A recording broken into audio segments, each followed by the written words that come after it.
Rob Reiner and Nick got into a, quote, very loud argument. His behavior at Conan's house alarmed the guests because it was so bizarre. One of the guests recalled Rob Reiner telling his son his behavior was inappropriate. The silence finally shattered, and when it did, it shook Hollywood to its core. In a trembling voice that insiders say took years to find, Romy Reiner has come forward with a statement that no one was prepared for. "I was terrified and I felt in danger. Not uncomfortable, not uneasy, terrified." Those words have ignited a firestorm across the internet, sent shockwaves through elite Hollywood circles, and forced people to look back at one of the industry's most respected families with completely new eyes. Because this isn't just a personal confession, it's a reckoning. For decades, the Reiner family symbolized intelligence, compassion, and moral authority. A legendary father, a devoted mother, a family admired for standing on the right side of history. But now, Romy's truth is tearing that image apart piece by piece. According to explosive insider accounts, Romy stayed silent for years, swallowing fear to protect the people she loved most. Friends say she learned how to smile through anxiety, how to stay quiet when her instincts screamed, and how to survive situations that left her heart racing long after everyone else moved on. Social media is already on fire. Old interviews are being replayed. Viral clips are being dissected. Celebrities are reacting cautiously, some in shock, others in quiet support. And behind the scenes, insiders claim this revelation has reopened wounds the family desperately tried to keep closed. Because once you hear why Romy says she was afraid, once you understand who she says made her feel unsafe, and once you realize how long she carried this alone, you'll understand why Hollywood is holding its breath, and why this story is about to get even darker. The moment Romy Reiner decided to speak, insiders say the room went completely still. Not because she raised her voice, but because she didn't. Her words were controlled, deliberate, and heavy with something far more unsettling than anger. Fear. According to multiple people close to the situation, Romy didn't frame her truth as an accusation or a dramatic reveal. She framed it as survival. She allegedly said she had spent years learning how to stay quiet, how to read the air in a room, how to leave before tension turned into something worse. And that admission alone sent a chill through everyone listening. Because fear like that doesn't come from imagination. Sources say Romy described growing up with an almost constant sense of unease, not loud chaos, not obvious danger, but unpredictability. Mood shifts that could happen without warning. Energy changes that made her body tense before her mind could catch up. One insider claimed she said, "I was always waiting for the moment things flipped." Friends now looking back say the signs were always there, just easy to miss if you weren't the one living inside them. Romy was known for leaving gatherings early, for positioning herself near exits, for checking in with people quietly instead of confronting situations head-on. At the time, it was brushed off as sensitivity. Now, insiders say it looks more like self-preservation. A leaked message allegedly sent by Romy years ago to a close friend has resurfaced and is now being shared privately among industry circles. In it, she wrote, "I don't know how to explain this without sounding crazy, but sometimes I feel like I have to stay small to stay safe." That message, ignored at the time, now feels impossible to dismiss. According to sources, Romy's fear wasn't tied to one single incident. It was cumulative, a buildup of moments that never quite crossed a public line but lived uncomfortably close to one. Raised voices that felt too intense.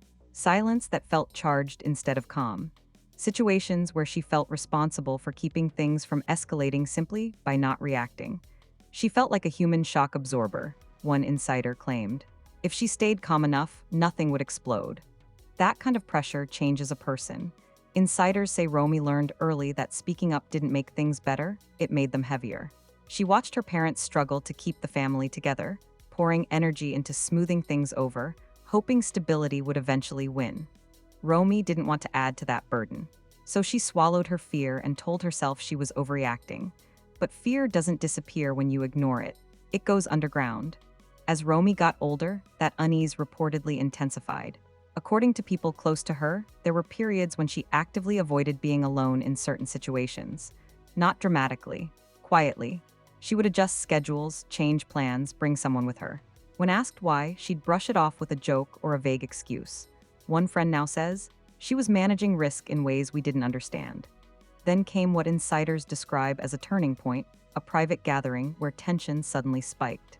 No violence, no headline-worthy incident, Just a shift so sharp it made people uncomfortable. One guest allegedly said later, "It felt like something was about to go very wrong, and no one knew how to stop it."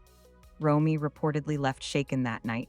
Not crying, not hysterical, just quiet, the kind of quiet that means someone is holding themselves together with everything they have. According to a leaked voicemail from around that time, she told someone she trusted, "I don't feel okay. I don't feel safe right now." Still, nothing changed, because fear that isn't visible is easy to dismiss. Sources say Romy kept trying to convince herself she was imagining things, that family loyalty meant enduring discomfort, that love required patience. But internally, something was breaking. The constant alertness, the inability to fully relax, the sense that danger didn't need to announce itself loudly to be real. Psychologists who have since commented on the situation say this pattern is common in people who live with long-term emotional unpredictability. The body reacts before the mind does. Survival instincts kick in even when there's no obvious threat. And then came the moment Romy could no longer ignore it. Insiders won't say exactly what triggered it, only that there was a point where her fear stopped being abstract and became urgent. According to one source, she said, "I realized I couldn't keep pretending this wasn't affecting me." That realization terrified her almost as much as the fear itself, because speaking up meant consequences. It meant being misunderstood. It meant risking backlash from people who might see her truth as betrayal instead of self-protection. When Romy finally voiced her fear to people outside the family, insiders say the reaction was immediate. Not disbelief, concern. The consistency of her account raised alarms. This wasn't a sudden story. It was a long-held one finally allowed to surface. Word began spreading quietly through Hollywood, not gossip, concern. Agents talking to agents, friends checking in, people re-examining moments they'd once dismissed. Social media, however, didn't stay quiet for long. Once Romy's statement became public, timelines exploded. Some people expressed shock, others said they'd always sensed something beneath the surface. Clips from old interviews resurfaced, moments where Romy appeared tense, silent, withdrawn. What once looked like shyness now looked different. Celebrities responded carefully. One well-known actress posted, "When someone says they were afraid, we should listen before we judge." Another deleted a tweet minutes after posting it, sparking even more speculation. But behind the scenes, Romy was unraveling. Sources say the act of speaking didn't bring relief, it brought exposure. She reportedly felt raw, vulnerable, and scared of how her truth would be twisted.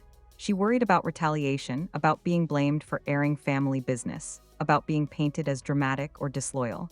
Security measures were discussed, routines changed, friends stayed close. Her fear hadn't ended, it had evolved. Because now, it wasn't just about what she lived through, it was about what might come next. Insiders say there are still details Romy hasn't shared publicly. Not because they're false, but because reliving them is overwhelming. One source close to her said, "She told the hardest part already. Everything else feels like reopening wounds she barely survived closing." That statement alone has people bracing. Because if this is only the beginning, if more context, more corroboration, more private conversations come to light, the narrative will shift again. And the shift won't be subtle. As one insider put it quietly, this isn't about one moment. It's about years of living in a state of readiness. And just when people thought they understood the depth of Romy Reiner's fear, another detail surfaced. One that suggests she wasn't just afraid of the past, but genuinely afraid of what could happen if the truth stayed buried. And once that part comes out, the conversation will never be the same again. As Romy Reiner's words continued to ripple outward, the story took a turn that insiders say changed everything. Because the fear she described wasn't just emotional. It was directional, it had a focus. And once that focus became clear to those around her, the concern escalated from sympathy to alarm. According to multiple sources close to the situation, Romy didn't describe her fear as something vague or fleeting. She described patterns, escalations, moments when the atmosphere in a room would shift so fast it felt like the ground moving under her feet. Insiders emphasized this point carefully. Romy did not accuse anyone of a specific crime. What she described was instability, the kind that makes someone feel they have to stay alert just to remain safe. And that distinction matters, because fear doesn't require proof of violence to be real. It requires unpredictability. And that's the word insiders keep repeating. Unpredictable. Leaked notes from a private conversation, now circulating quietly among journalists, allegedly quote Romy saying, "I never knew which version I was going to get." That line alone has been shared again and again in private group chats because it captures something deeply unsettling, the idea that safety depended on reading the room correctly every time. Friends now say Romy had an almost uncanny ability to sense tension before anyone else noticed it. She would suddenly go quiet, she would reposition herself, she would excuse herself without explanation. At the time, it was chalked up to anxiety. Now, insiders say it looks like situational awareness learned the hard way. One longtime acquaintance revealed that Romy once asked, casually but seriously, "Do you ever feel like things can flip in a second?" When the person laughed it off, Romy didn't push.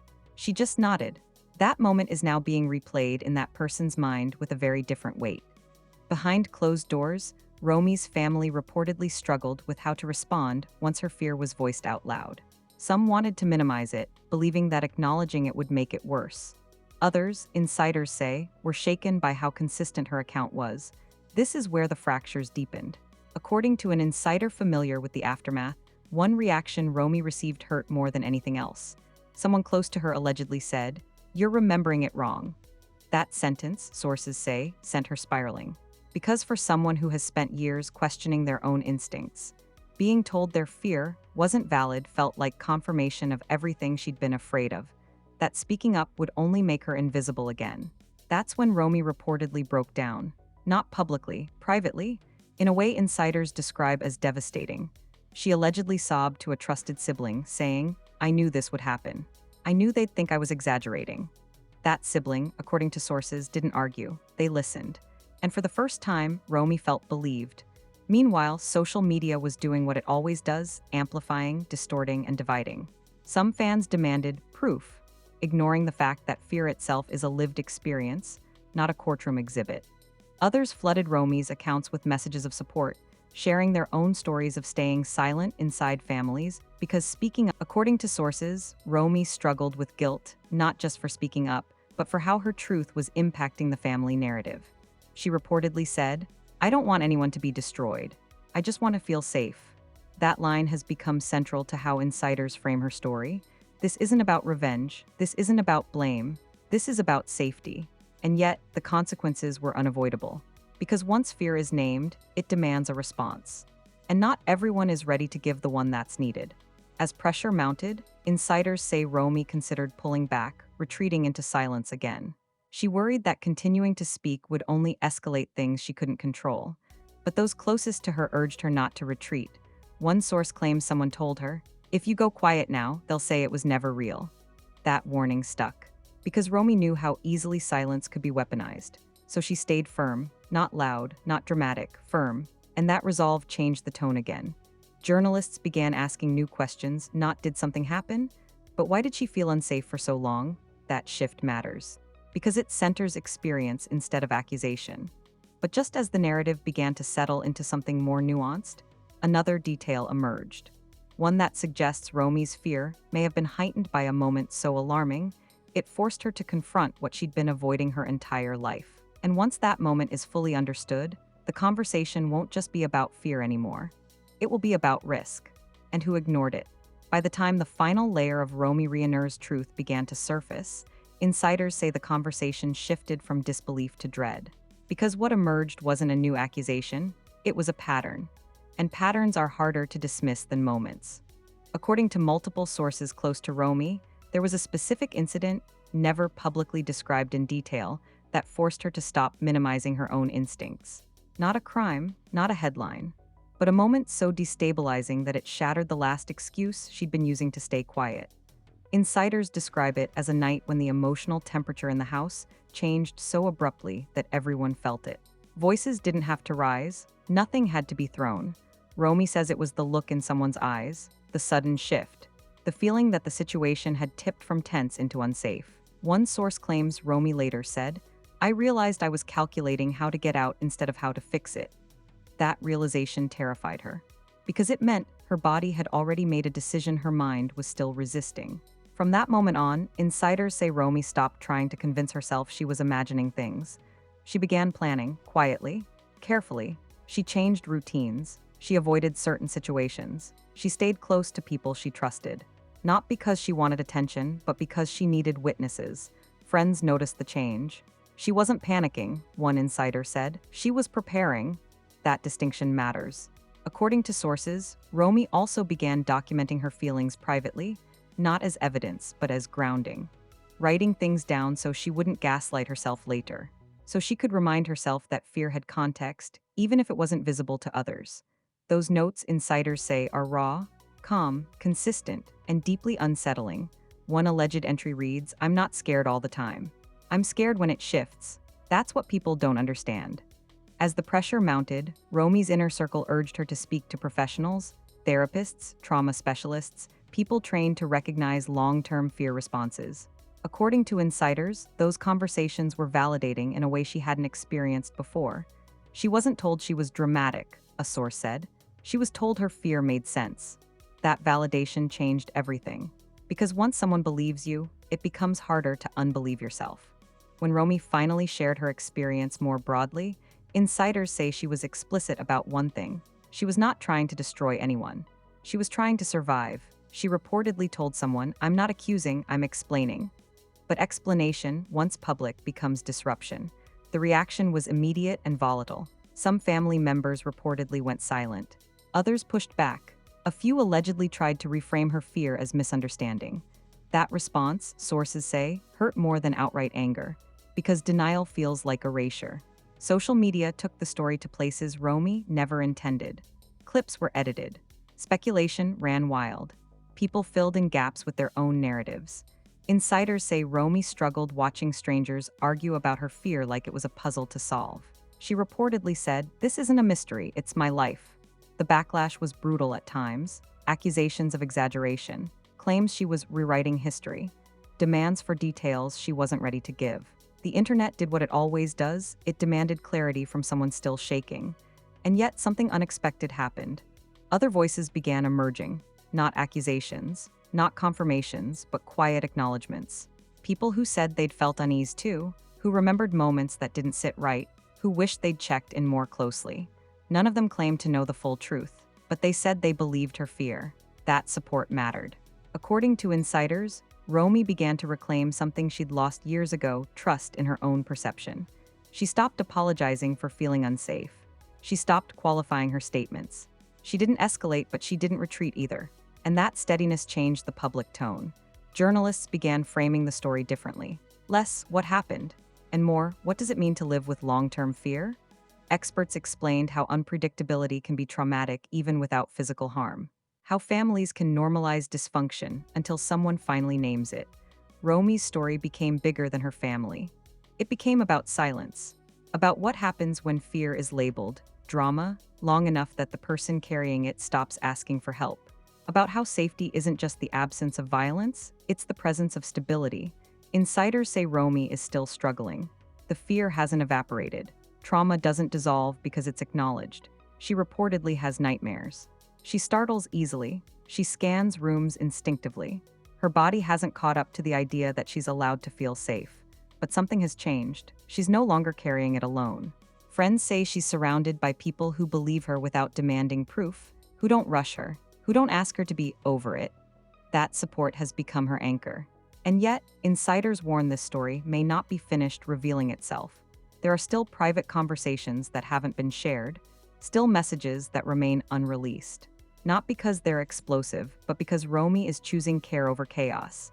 She's not trying to win, one source said. She's trying to heal. The most haunting part of all this isn't what Romy said, it's what she didn't. She didn't accuse anyone of a crime. She didn't sensationalize her fear. She didn't dramatize her pain. She simply told the truth as she experienced it. And that truth has forced Hollywood and the public to confront something deeply uncomfortable. That fear doesn't need spectacle to be real. That silence isn't consent. And that believing someone doesn't require certainty. As one insider put it quietly, if she was terrified, that alone deserves to be taken seriously. The question now isn't whether Romy Reiner's fear was valid. It's whether the people around her were listening when it mattered most. Because once fear finally finds its voice, it doesn't ask permission to be heard. And this truth, no matter how uncomfortable, is not going back into silence. If you've stayed through all of this, it's because you feel the weight of what was just said. This isn't gossip you casually scroll past. This is someone finally naming a fear that lived in silence for years, And once that silence breaks, there's no pretending it never mattered. Romy Reiner didn't give the world a neat story. She gave it an uncomfortable truth. And uncomfortable truths are always the ones people try hardest to ignore, soften, or discredit. That's why this moment matters so much. Because what happens next depends on whether people keep listening. Insiders say there are still unanswered questions, still private conversations, still moments that haven't been fully understood. And as more voices begin to process what Romy shared, this story could shift again fast. So if you don't want to miss what comes next, you need to stay connected right now. Like this video so it doesn't disappear into the algorithm. Subscribe so you're here when the next revelation surfaces. And comment below because your perspective matters in stories like this. Do you believe fear should be taken seriously even when it's quiet? Have you ever stayed silent to protect others at the cost of yourself? And what responsibility do families have when someone finally says, "I wasn't safe"? Because once someone finds the courage to speak, the worst thing the world can do is stop listening. This story isn't over, and the next chapter could change everything.